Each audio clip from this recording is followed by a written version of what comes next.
Eu vos cumprimento com a doce e gloriosa paz do Senhor Jesus. Eu louvo a Deus por estar aqui mais uma vez junto com vocês para nós estudarmos a palavra de Deus. E eu escolhi hoje estudar sobre a lição da Escola Bíblica Dominical, que eu achei formidável, achei excelente, que tem como tema geral a supremacia das Escrituras. E hoje nós vamos tratar da lição de número 12, que fala justamente sobre as epístolas instruem e formam os cristãos. Esta lição, ela está baseada em 1 Coríntios, capítulo 1, do versículo 1 a 3, e também em 1 Pedro, capítulo 1, versículos 1 e 2, e 2 João 1, de 1 a 3. Eu quero ressaltar, nesta penúltima lição da nossa Escola Bíblica Dominical, que toda lição do trimestre, porque nós estamos quase encerrando o trimestre, como eu já falei, esta é a penúltima lição, que foi de uma instrução sem precedente. Lições que nos ensinam, que nos encoraja a estudar mais a Bíblia, e agora mais do que nunca nós estamos convictos de que a Bíblia é a inerrante e infalível palavra de Deus. Ela é a nossa única regra de fé e prática. E eu gostaria de, junto com vocês, abordar alguns tópicos muito importantes. Eu não vou ser muito detalhista para não deixar o vídeo muito longo, mas eu vou dar algumas pinceladas em cada tópico da lição, mostrando a fundamental importância das epístolas, que foram um total de 21 epístolas, sendo 13 do apóstolo Paulo. Lembrando, Paulo foi quem mais contribuiu, não somente com essas cartas pastorais, mas de uma forma geral. Devemos a Paulo muitos ensinos valiosos no Novo Testamento. E hoje nós temos a alegria, o prazer e a satisfação de estudarmos estas lições. Eu vou analisar logo o primeiro tópico. Diz assim o tópico 1 da lição: como as epístolas paulinas nos instruem. Como eu falei, são cartas de uma magnitude sem precedente, de um ensino fundamental. E cada carta que o apóstolo Paulo escreve, ela tem um objetivo específico, ela tem uma função específica, todas de suma importância para a nossa edificação espiritual. Vejamos as instruções salvíficas, que é justamente o grupo em que nós vamos analisar, e começando a primeira carta do apóstolo Paulo, na ordem que está o cânon do Novo Testamento. A primeira carta é Romanos. Agora, em cada carta, como eu já disse, ele tem um enfoque fundamental, ele tem um enfoque principal. E conforme relata aqui o comentarista, aos Romanos destaca-se que o justo viverá pela fé. Eu posso dizer que esse aqui é o texto áureo da epístola aos Romanos. O justo viverá pela fé. Se nós mergulharmos de forma profunda na carta aos Romanos, nós vamos perceber que trata-se justamente de um evangelho. ele nos ensina sobre a santificação, sobre a justificação, sobre a glorificação, ou seja, todo o plano de salvação está inserida na carta do apóstolo Paulo aos Romanos. E esta carta, ela nos traz uma bagagem de estudo, de conhecimento formidável. É só ler a carta. Em seguida, nós nos deparamos com a carta aos Gálatas. É mais uma carta de exortação, de orientação, mas o tema principal da epístola aos Gálatas é justamente justificação pela fé. Como diz o texto aqui, onde Paulo assegura que ninguém é justificado pelas obras da lei. Somente o Senhor Jesus Cristo, mediante o seu sacrifício no Calvário, é que nos garante a salvação. E isto é feito por meio da fé, mediante o reconhecimento de que nós somos pecadores, falíveis, depravados, condenados ao inferno, e o Senhor Jesus Cristo, pela sua misericórdia, pelo seu amor, nos resgatou dessa situação tão deplorável, nos justificando mediante o nosso Deus. E isto é de uma suma importância. Isso é de grande relevância, eu posso dizer assim. É nessa epístola quando ele declara enfaticamente que Cristo nos resgatou da maldição da lei, fazendo-se maldito por nós. A cédula que era contra nós, ele cravou na cruz. Isso é motivo de uma grande alegria, de imensa satisfação àqueles que crê nesta palavra. Em 1 Coríntios, ressalta o Senhor Jesus Cristo, o Cristo crucificado. Aí mostra a importância da nossa salvação, da nossa eleição, da nossa santificação. É Cristo no Calvário. E textualmente, a lição nos focaliza isso. Eu vou ler como está aqui no texto. Em 1 Coríntios, ressalta-se a mensagem de Cristo crucificado. Está em 1 Coríntios 1 e 23. Que morreu pelos nossos pecados e ressuscitou ao terceiro dia. Isto é, a base da nossa fé e a certeza da nossa salvação. Em 2 Coríntios, frisa-se o ministério de reconciliação.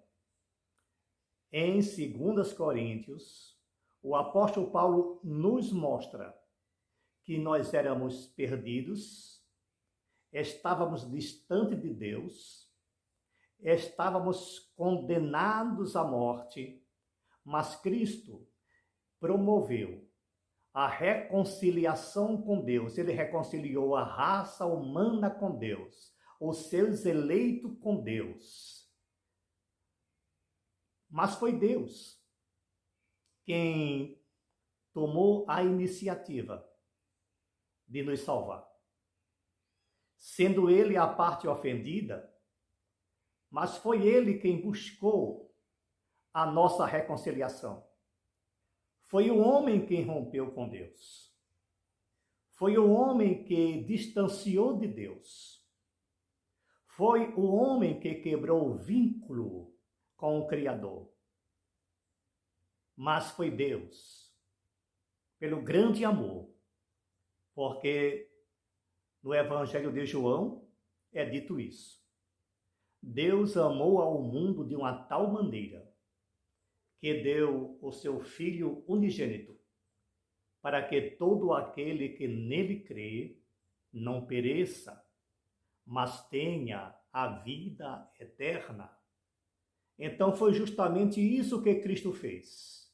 Cristo conciliou a humanidade com Deus. Isto é motivo de júbilo para nós, é motivo de satisfação para as nossas vidas. O apóstolo Paulo está aqui no subtópico 2, instruções a respeito de Cristo, e vamos fazer a análise de mais algumas epístolas dentro desse quadro, começando por Efésios. O tema da epístola paulina aos Efésios é que Cristo é a cabeça da igreja e nós somos o seu corpo. Aqui mostra Cristo no comando, Cristo no controle. É ele quem diz claramente nessa epístola que Cristo é a cabeça da igreja e nós somos o seu corpo.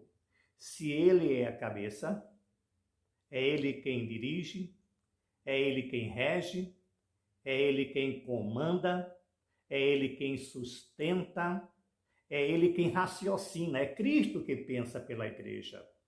Então, consequentemente, a igreja precisa ser o pensamento de Cristo. A igreja precisa ser a mensagem de Cristo, a vontade de Cristo, as obras de Cristo, os milagres de Cristo. Porque os membros, eles só trabalham em função da cabeça. Os nossos corpos, os nossos membros, eles reagem, eles se movimentam, eles atuam, porque o cérebro comanda esses movimentos. Então, mostrando uma figura formidável, o apóstolo Paulo mostra justamente isso. Ele quer dizer, com essa expressão, que Cristo é quem comanda a sua igreja. Graças a Deus por isso. E a carta seguinte, ainda nesse mesmo grupo, nesse mesmo tópico, Filipenses. A mensagem que o apóstolo Paulo traz aos Filipenses refere-se ao viver em Cristo.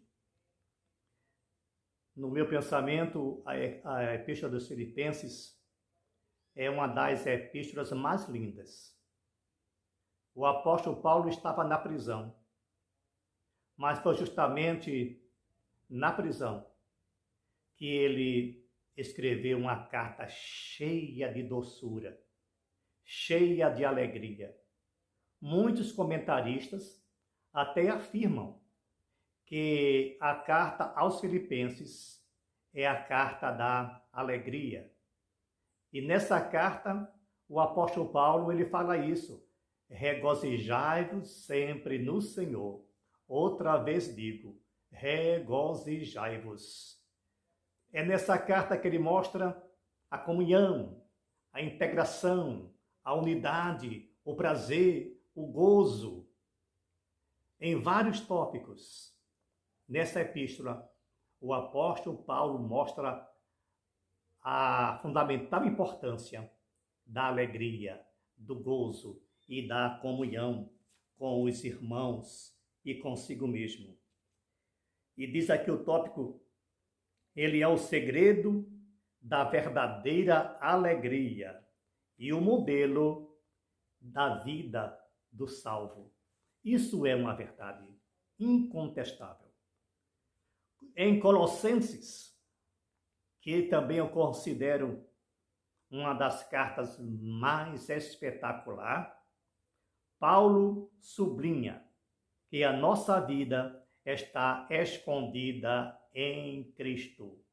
É claro, Ó, se antes ele afirmou que Cristo é a cabeça da igreja, e se a cabeça é quem dá vida ao corpo, que dá sustentação ao corpo, que dá movimento ao corpo, que dá equilíbrio ao corpo, consequentemente, a nossa vida está em Cristo.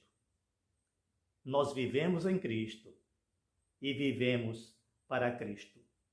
E diz aqui o texto: a igreja está unida em Cristo, morta e ressuscitada com Cristo. Coisa linda, né? E no tópico seguinte, que é o subitem 3, são as instruções sobre as últimas coisas.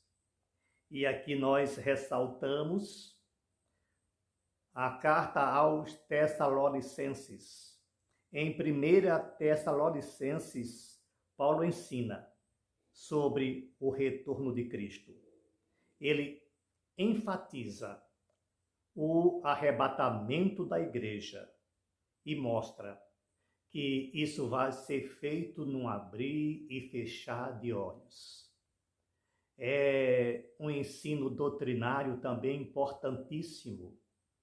As pessoas deviam, de forma cuidadosa, de forma atenciosa, também analisar a importância dessas epístolas e, se quiser aprender mais para aumentar a nossa fé, para ter mais certeza das coisas do porvir e das coisas futuras, basta ler as epístolas de Paulo aos Tessalonicenses.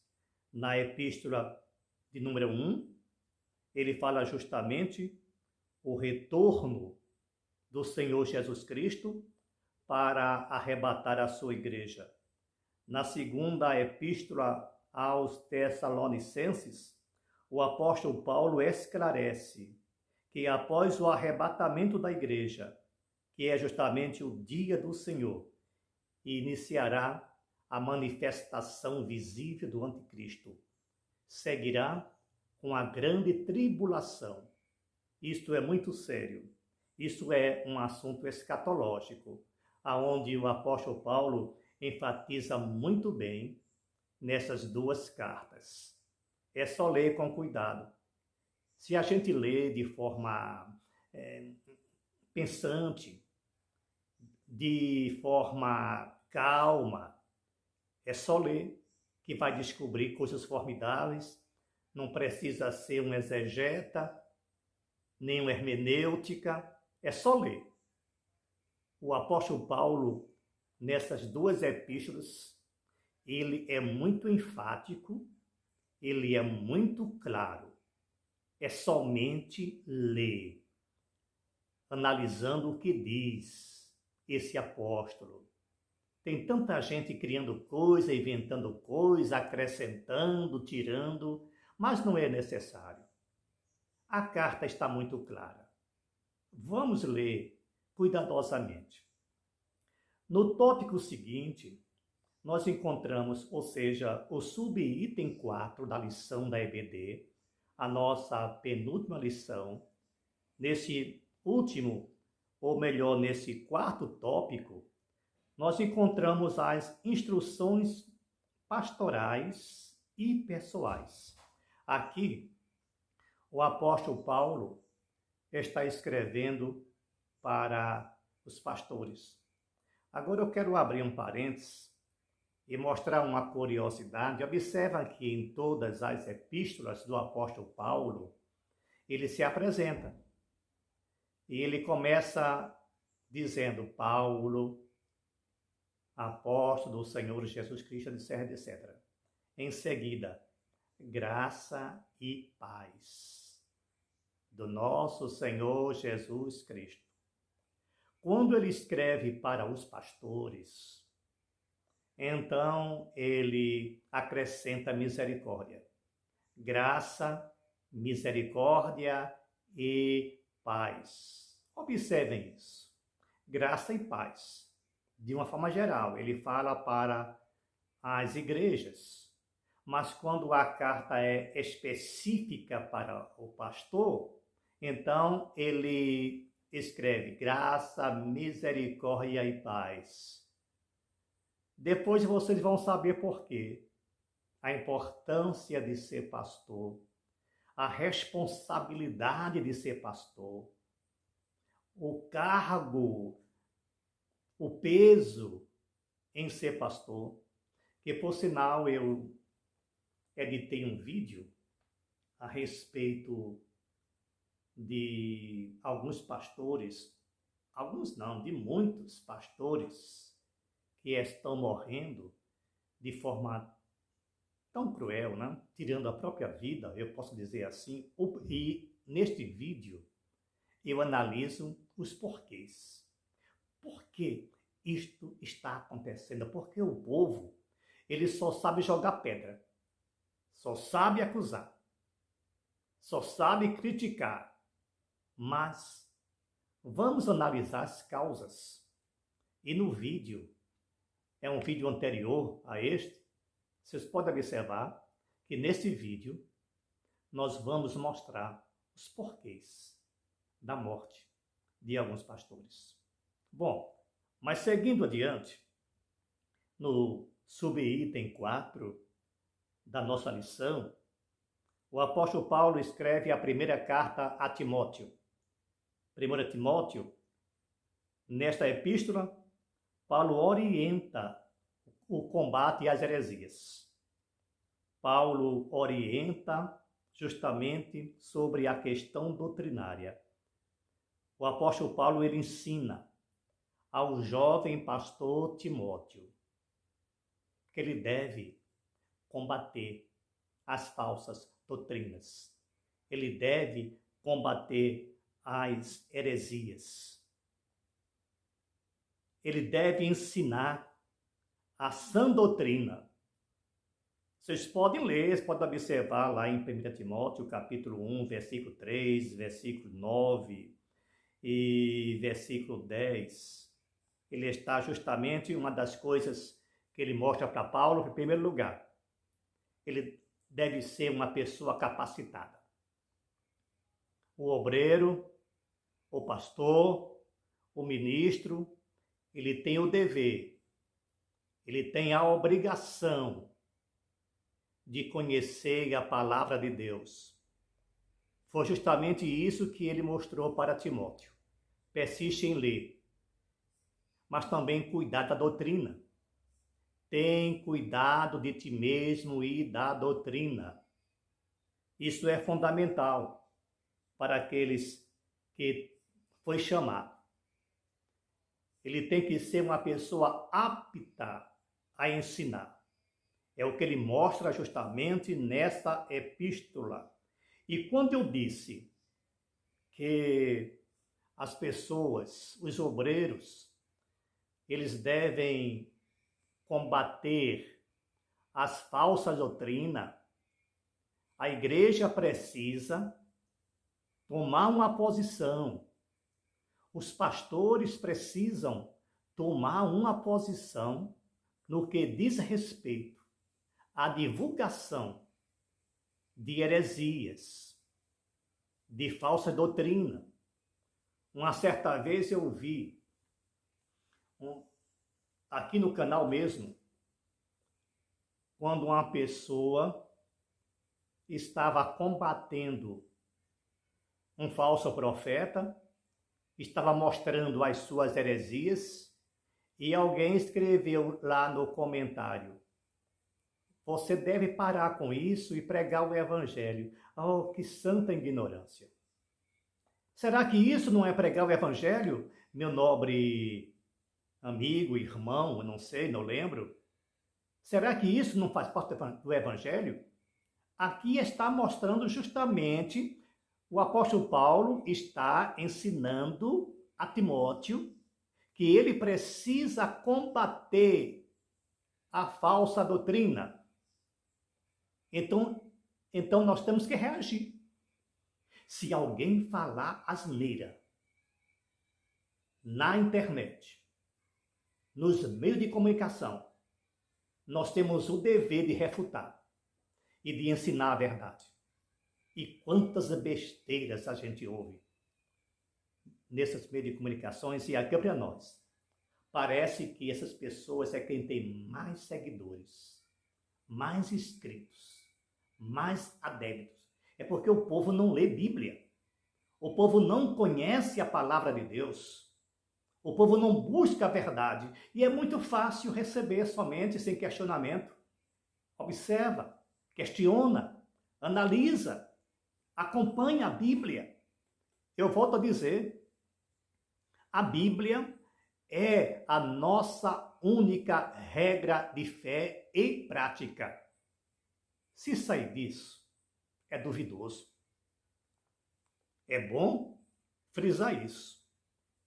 Seguindo a segunda carta do apóstolo Paulo a Timóteo, ele mostra justamente que a palavra de Deus, que a verdade, ela deve promover arrependimento.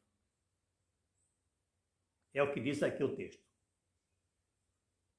Se que o obreiro deve manejar bem a palavra da verdade, aqui também justamente na epístola, uma sequência da primeira, e aqui diz, a fim de produzir arrependimento nos que resistem ao ensino. Manejar bem a palavra da verdade é justamente ensinar o certo. É ensinar o que está na Bíblia. Isso que é importante. A outra carta pastoral, a carta seguinte, ele é a Tito. Carinhosamente, o apóstolo Paulo, ele trata o jovem pastor Tito como filho e diz, e tu, ó Tito, meu filho, fortifica-te na graça que há em Cristo Jesus. Eu acho isso muito relevante. Eu acho isso muito importante. É muito lindo. Então, em Tito, o apóstolo deve contrapor aos falso mestre. Observa, em Timóteo, aliás, nas cartas pastorais de Paulo, quando escreve ao pastor, o que ele incentiva é que esses possam contribuir para a divulgação da verdade e refutar as falsas doutrinas. Pode ler em Tito, capítulo 1, versículo 5, versículos 10, versículo 11, e é para tanto a exortação e falar o que convém à sã doutrina. Temos que memorizar esse fato. A sã doutrina deve ser divulgada. Condenem, refutem os falsos ensinos. Aquilo que não é bíblico, aquilo que é efêmero, aquilo que é fútil, aquilo que não edifica. É tanta asneira que se ouve, mas você, professor de escola dominical, você, obreiro, você, pastor, tem cuidado da doutrina. Ensina o certo e refuta. Tenha coragem, pode falar a verdade mesmo. Diga que eles estão errados. Diga que não é a palavra de Deus. Porque as pessoas que o assistem, eles não conhecem. Não conhecem porque não têm interesse nenhum. Essas pessoas não têm nenhum interesse em buscar o conhecimento. E fica muito mais simples só aceitar e aplaudir. Eles nem sabem que estão pecando também. Em seguida, o apóstolo Paulo escreve a Filemon. A mensagem a Filemon enfatiza o perdão.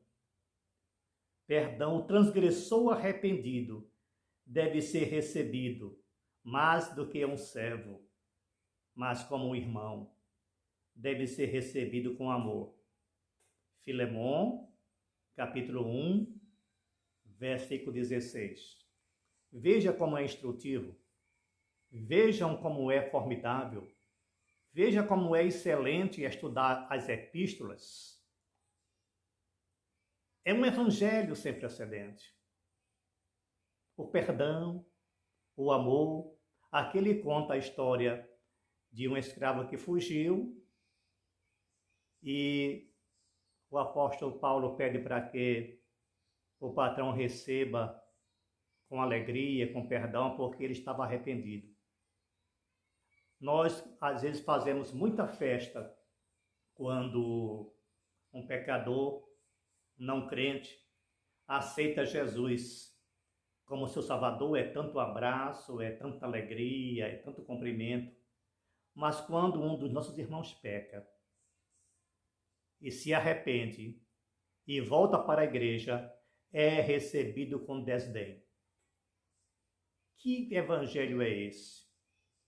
Que tipo de amor é esse? Vamos aprender a amar, porque quando nós aprendemos a amar, consequentemente, nós aprendemos a perdoar. Amém? Graças a Deus.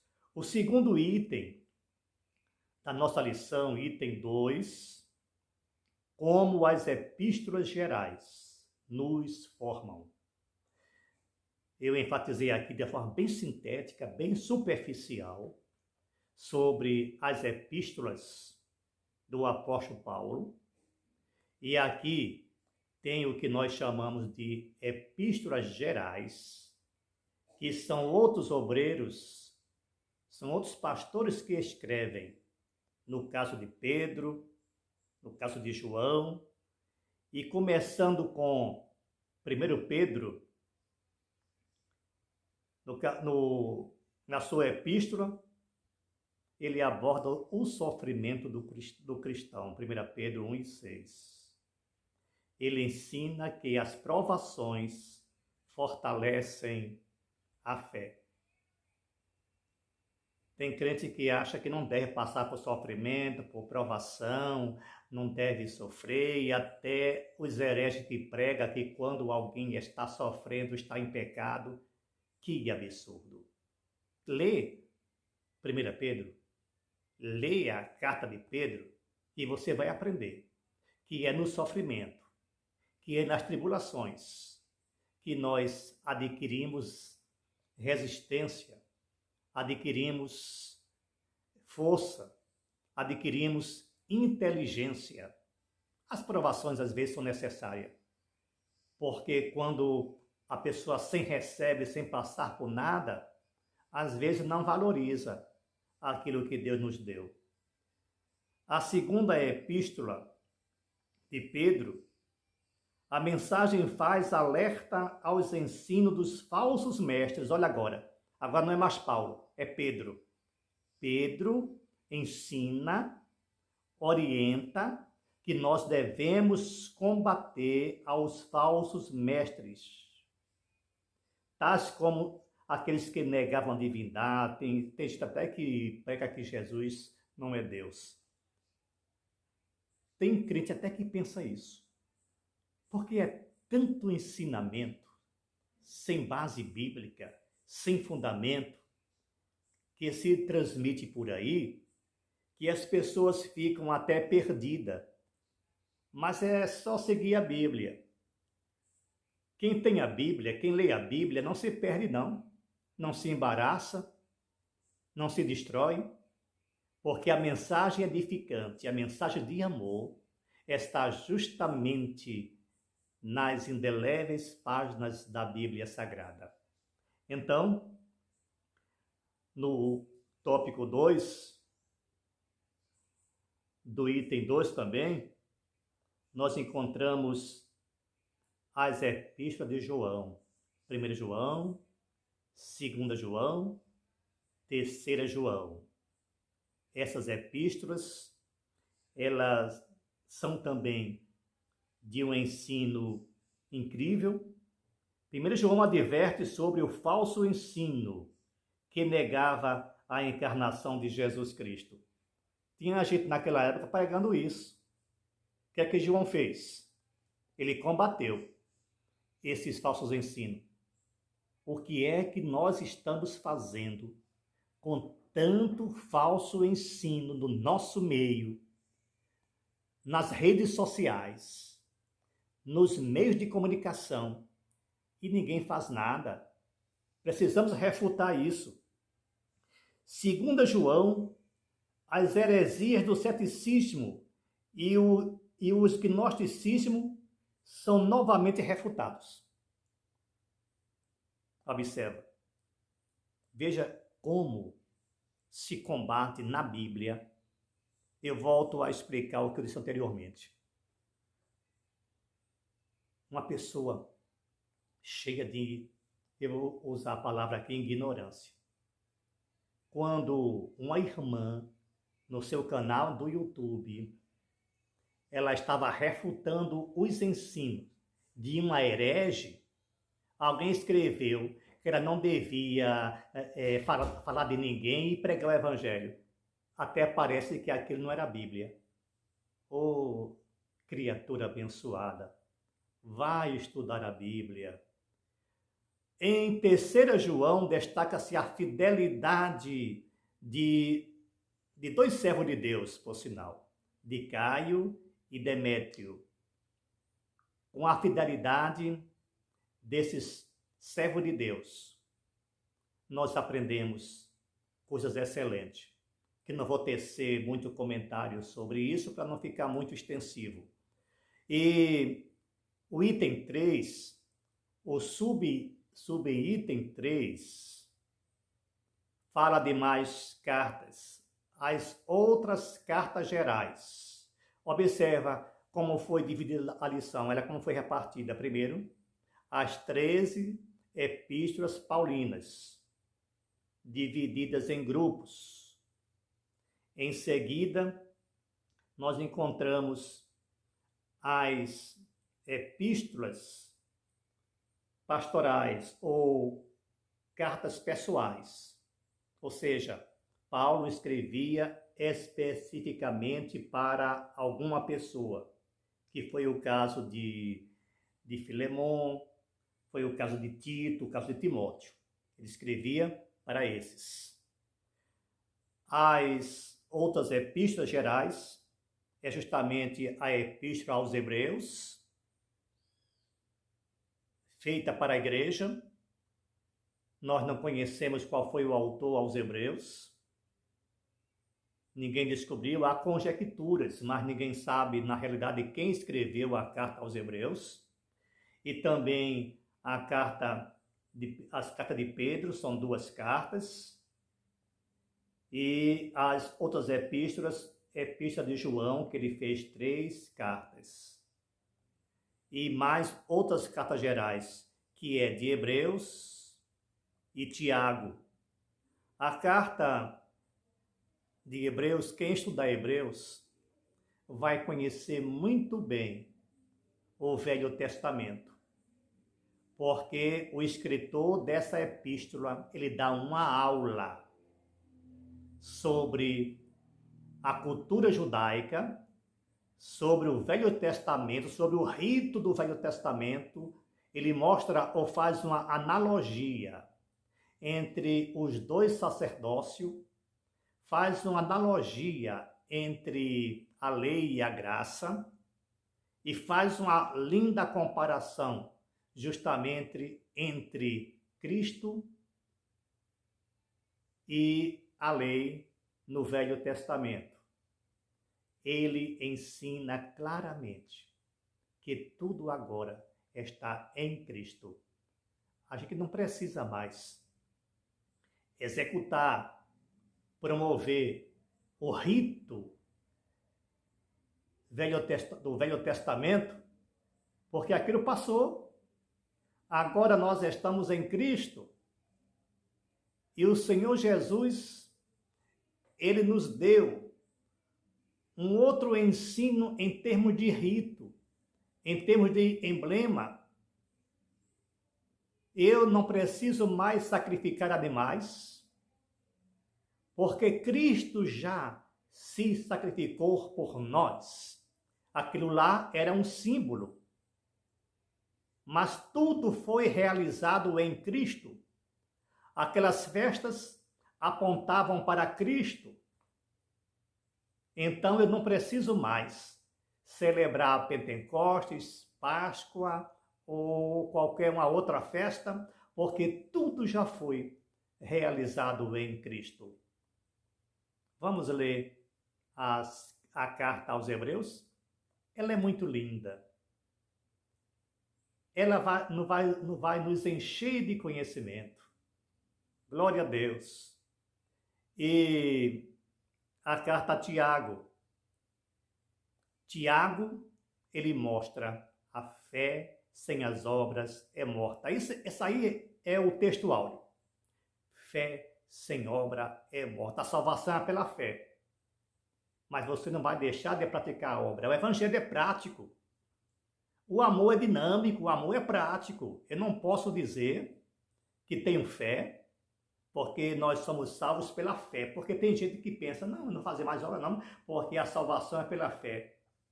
Tudo bem, a salvação é pela fé, é a graça que nos salva, mas temos que entender que a partir do momento que nós temos fé, que nós somos salvos, nós praticamos as boas obras. As boas obras é para quem é salvo, não é fazer boas obras para ser salvo. É o salvo que pratica as boas obras. Tiago nos ensina muito bem isso. Graças a Deus.